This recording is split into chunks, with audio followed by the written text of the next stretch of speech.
besties, hopping on real quick to tell you the story how I almost got scammed and ruined our family cruise with Royal Caribbean. So this is like maybe a month or two before our cruise, and my younger brother had kind of thrown the idea that he may want to go depending on the cost. So I go to call Royal Caribbean to see how much it would be to add them to our room. I just Google the number and it comes at the very top. It says Royal Caribbean. It's like the 800 number, so think nothing of it.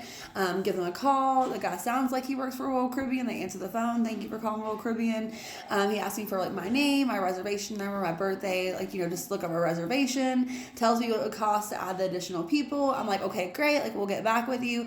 And he was like, oh, before you go, ma'am, he was like, you guys do owe an additional fee of $428. This is a docking fee per person that has not been paid yet. And I'm like, a docking fee per person? What are you talking about? Like, we paid all of our port fees and all that when we booked our cruise. And he was like, no, this is an additional fee. This is something new. I'm like, new as of when?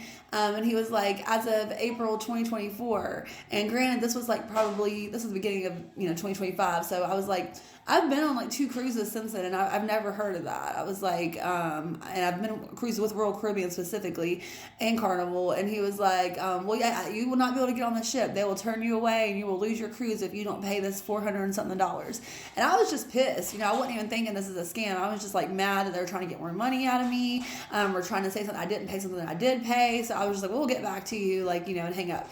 And then I think a couple minutes later, it kind of dawned on me. I was like, well, wait a minute, let me look this number up. So I looked the number up, and it's not Royal Caribbean. It's some kind of scam line that poses as them. It was just insane to me that it could come up at the very top of Google like that with all their information, like all their name. And luckily, I'm an avid cruiser and I didn't fall for it, but I feel like they probably have gotten people. Will continue to get people. So just a warning, if you're calling the cruise line, make sure you have their number.